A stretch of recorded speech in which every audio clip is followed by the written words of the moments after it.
Haleluya. Kami naikkan ucapan syukur kami kepadamu Tuhan, karena kami yakin Allah yang mengerti adalah Allah yang peduli dalam setiap persoalan-persoalan yang kami hadapi. Dan kami sangat merindukan untuk bisa masuk hadirat Allah, menyembah Tuhan, meninggikan, mengagungkan Engkau Tuhan. Nanti kalau sebentar kami akan terima firman-Mu. Berkati hamba-Mu yang Tuhan utus untuk menyampaikan kebenaran firman-Mu Tuhan. Kau berkati kami semua yang hadir untuk siap mendengarkan dan melakukan firman. Terima kasih kuasa-kuasa kegelapan yang ingin mengganggu ibadah kami, terutama dalam kami mendengarkan firman Allah. Kuasa yang kami patahkan dalam nama Tuhan Yesus Kristus. Kami patahkan kuasa kegelapan. Roh Kuduslah yang akan mengajarkan kepada kami, sehingga kami bisa mengerti, menangkap, dan melakukan firman Tuhan. Sampai nanti kami menerima perjamuan suci sepenuhnya, kami serahkan ibadah dalam kuasa Tuhan.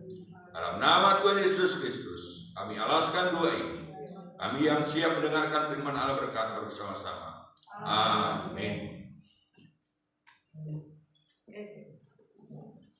Ya, puji Tuhan, Bapak Ibu sekalian, Shalom Bapak Ibu sekalian. Oleh kemurahan Tuhan, jika kita senantiasa bisa beribadah pada malam hari ini, ya, kita akan belajar kembali tentang yaitu pranatal, saudara sekalian, ya, kejadian-kejadian sebelum kelahiran Tuhan Yesus Kristus. Ya. Bapak Ibu yang dikasihi Tuhan, sekarang ini sudah mulai Natalan di beberapa macam tempat atau di tempat-tempat lainnya. Tadi juga saya mengikuti Natalan, yaitu hamba-hamba Tuhan se-Banyuwangi, dan oleh kemurahan Tuhan semuanya boleh berjalan dengan indahnya sekalian, ya. Dan semuanya berjalan sesuai dengan apa yang dimaksud Tuhan. Kita akan dengarkan firman Allah kembali di dalam Injil Matius pasal 1. Injil Matius pasal 1. Kita baca ayat 1 dan ayat yang 2, nanti kita melompat ayat yang ke-16 dan 17. Injil Matius pasal 1, ayat 1, 2, 16, 17. Mari kita bacakan. Injil Matius pasal pertama ayat 1 sampai 2. Silsilah Yesus Kristus. Inilah silsilah Yesus Kristus, anak Daud, anak Abraham. Abraham memperanakan Ishak, Ishak memperanakan Yakub, Yakub memperanakan Yehuda dan saudara-saudaranya. Ya, terus baca ayat 16-17. Ayat yang ke-16, Yakub memperanakan Yusuf, suami Maria, yang melahirkan Yesus yang disebut Kristus. Jadi seluruhnya ada 14 keturunan dari Abraham sampai Daud, 14 keturunan dari Daud sampai pembuangan ke Babel, dan 14 keturunan dari pembuangan ke Babel sampai Kristus. Ya, terima kasih. Ya, puji nama Tuhan, saudara yang kasih. Jadi kalau kita baca mulai ayat 1 sampai dengan ayat yang ke-16 itu adalah merupakan satu janji Tuhan dan digenapkan sendiri oleh Tuhan, saudara. Ya, walaupun mengalami banyak sekali persoalan-persoalan. Karena janji Tuhan itu sebetulnya diucapkan Tuhan mulai zaman Adam dan Hawa, saudara. Ya, jadi Hawa ketika itu jatuh di dalam dosa bersama suaminya Adam, maka Tuhan sudah berfirman bahwa keturunan daripada manusia akan menemukan yaitu kepala iblis atau kepala ular itu. Dan itu terus berlanjut mulai zaman Adam Hawa, lalu mempunyai keturunan-keturunan sampai kepada Abraham. Abraham ini sekalian lalu sampai kepada yaitu Maria, baru kegenapan firman Allah itu digenapi, saudara. Nubuatan firman Allah itu digenapi. Nah, di situ kita bisa melihat bahwa walaupun apapun yang terjadi, janji Tuhan itu pasti tergenapi. Walaupun banyak sekali persoalan-persoalan, saudara, ya. Cuma seringkali kita tidak mengerti bahwa kita ini kurang sabar di dalam menantikan janjinya Tuhan. Nah, untuk ini memang perlu adanya perjuangan. Jadi untuk meraih janjinya Tuhan, atau saya katakan meraih kemenangan, maka seseorang itu harus berani berjuang. Dan untuk meraih kemenangan di dalam perjuangan itu, seseorang harus berani berkorban. Sebab tanpa pengorbanan itu namanya bukan perjuangan, saudara. Dan kalau tidak berjuang dengan pengorbanan, itu tidak akan memperoleh kemenangan. Jadi di dalam hal ini kita bisa melihat, bisa mendengarkan dan bisa mempelajari bagaimana kehidupan itu berjuang untuk menantikan janjinya Tuhan. Saya katakan menantikan itu berarti waktu itu adalah urusan Tuhan. Abraham untuk mendapatkan anak yang daripada Sarah itu 25 tahun. Saudara, ya sampai yaitu bisa melahirkan Ishak. Dikatakan di sini Abraham memperanakan Ishak, Ishak memperanakan Yakub, Yakub memperanakan Yuda dan saudara-saudaranya. Jadi kalau saya baca tadi malam itu, kalau laki-laki itu memperanakan, tetapi kalau perempuan dikatakan di dalam ayat ini hanya khusus Maria melahirkan. Kita bisa melihat bagaimana perjuangan seorang ibu dalam melahirkan anak. Itu perjuangan dan itu pengorbanan. Kalau kita sekarang itu bisa menyadari betapa sengsaranya Bu Sri, ya, dalam usia yang sudah lanjut itu melahirkan putrinya yang kedua, ya. Kalau anaknya yang ketiga, tapi putrinya yang kedua, ya. Sampai hari ini beliau atau Bu Sri itu belum bisa ke gereja. Itu perjuangan dan itu pengorbanan. Nah, kita itu harusnya begitu, saudara. Ya, jadi maksudnya firman Allah pada malam hari ini dikatakan Abraham memperanakan Ishak, artinya Ishak itu anak daripada Abraham. Nah, setelah kelahiran Yesus Kristus, maka Yesus Kristus ketika disalib di kayu salib, dan ketika Yesus Kristus dalam kondisi yang sudah mati tetapi hidup, saudara. Ya, sebab pada waktu itu tombak daripada pemimpin pasukan itu ditusukkan di lambung Yesus.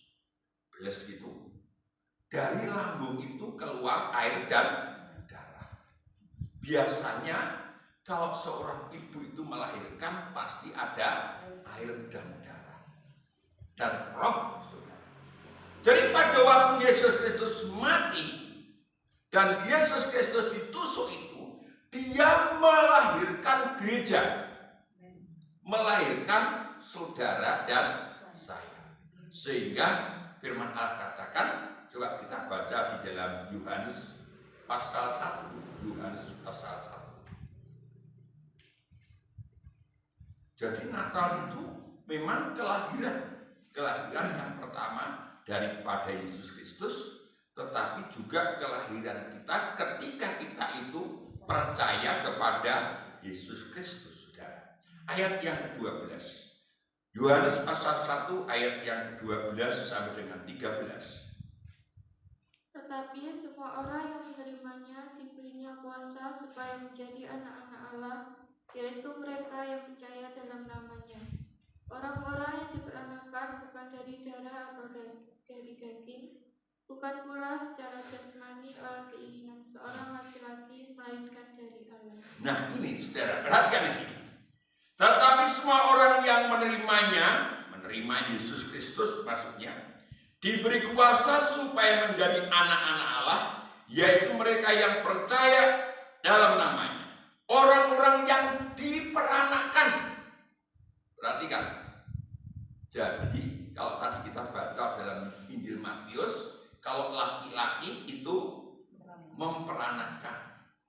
Kalau di sini kita katakan orang-orang yang diperanakan, berarti Yesus itu adalah laki-laki. Setuju saudara? Sehingga dia disebutkan yaitu menjadi mempelai pria surga.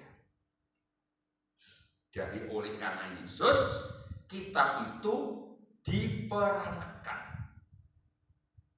Kita adalah yaitu gereja Tuhan yang disebut anak-anak Allah. Nanti kita ini juga disebut yaitu mempelai wanitanya Tuhan. Lah kalau saudara dan saya ini adalah mempelai wanitanya Tuhan, kita adalah wanita, berarti saudara dan saya harus melahirkan, saudara. Ini perhatikan, tadi malam saya lihat ini, waduh, saya suka sekali firman Allah ini, saudara. Ya. Jadi sudah sekalian, ya saya dengan Pak Soiran ini laki-laki gimana? Kita di hadapan Tuhan tetap menjadi mempelai wanitanya Tuhan. Kita disebut gereja itu adalah mempelai wanita Tuhan. Berarti semuanya anak-anak Allah yang diperanakan oleh Allah. Kita semuanya ini sekarang mempunyai tugas melahirkan. Melahirkan apa saudara sekalian? Melahirkan bukan jiwa-jiwa. Karena ini saudara, ketika seseorang itu berhubungan, ya ini yaitu biologis, ya hubungan biologis itu, maka benih laki-laki itu masuk ke dalam rahim wanita. Nah di dalam saudara sekalian ini juga ada benih daripada mempelai pria surga. Saudara, benihnya itu adalah firman Tuhan. Mari coba kita baca ini saudara ya. 1 Yohanes pasal yang ketiga. 1 Yohanes pasal yang ketiga. Puji nama Tuhan.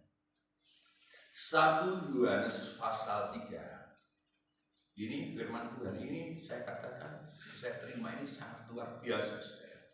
1 Yohanes pasal 3 ayat 1 dan ayat yang kedua.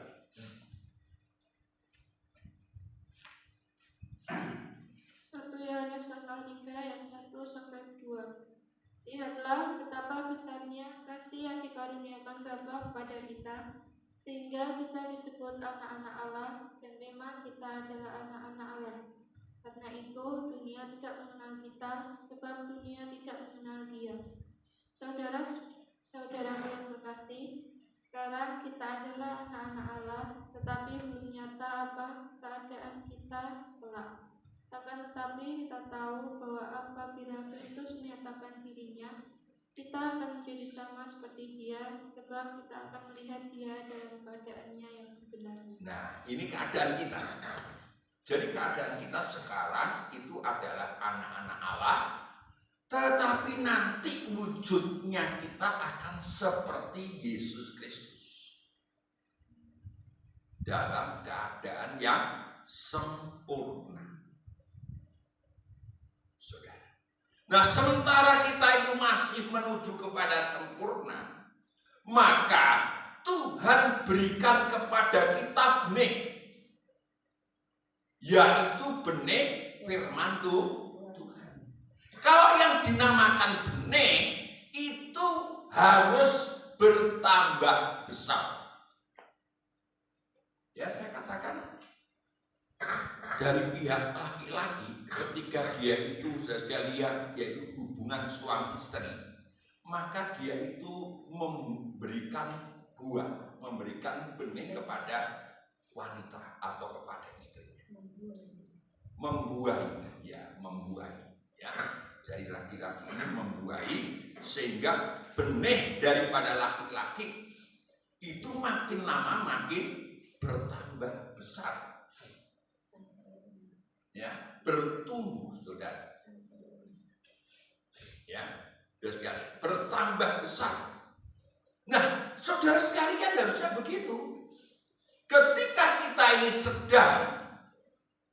sudah disebut menjadi anak Allah, kita sama Tuhan itu saudara sekalian diberi benih yang namanya firman Allah. Benih itu harus semakin hari semakin besar. Dan saudara dan saya harus bisa melahirkan benih itu. Saudara. Nah, ketika benih itu sudah bertumbuh, ya, maka benih itu mendesak sesuatu yang ada dalam diri seorang ibu. Ya, saya tidak mengerti soal kedokteran, tetapi sepertinya pengetahuan saya hanya segitu, saudara. Jadi kandungan yang belum ada isinya itu, ya, maka makin lama kandungan atau benih itu atau sel telur itu dibuahi, ya, maka itu buah itu semakin atau anak yaitu janin itu makin lama makin besar. Dia mendesak bagian tubuh seorang wanita itu. Nah, ketika saudara sekalian diberi benih oleh firman Allah, maka sebenarnya saudara sekalian ini sudah mulai didesak oleh benih itu, saudara. Kalau benih itu bertumbuh di dalam hidup kita.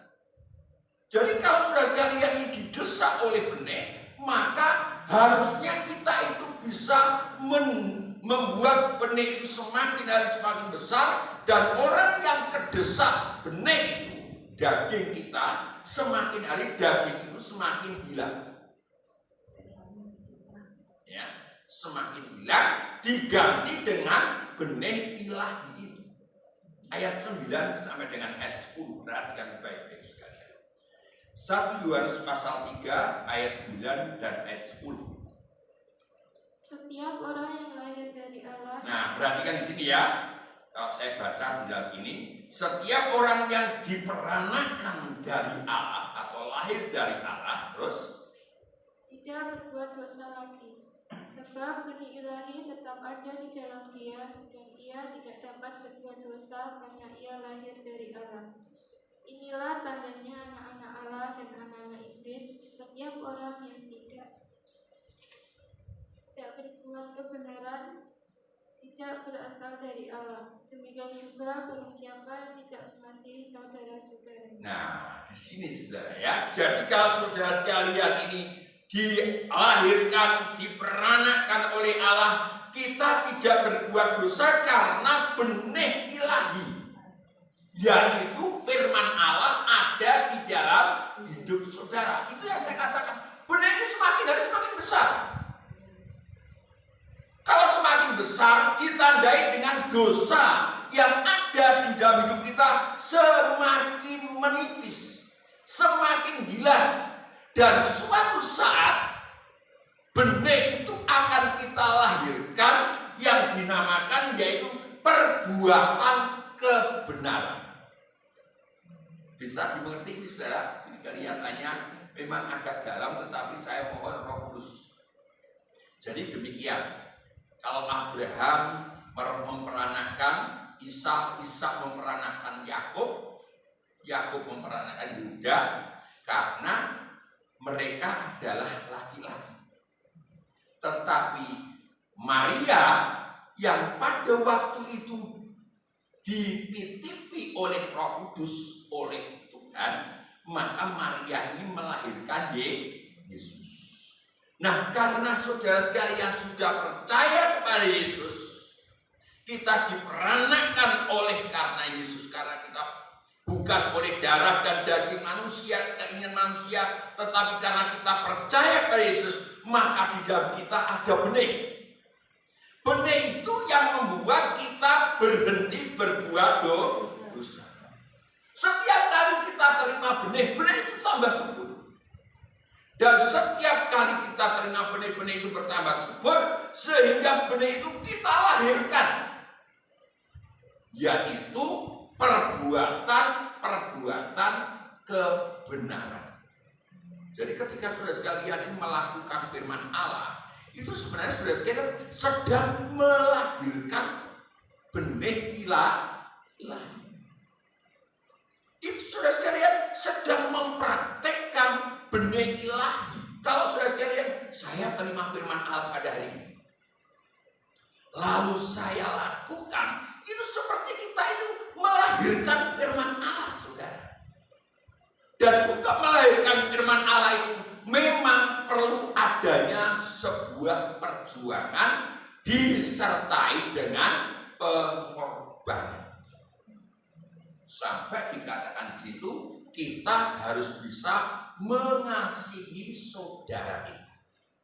Mengasihi saudara itu, saudara, itu praktek firman Allah.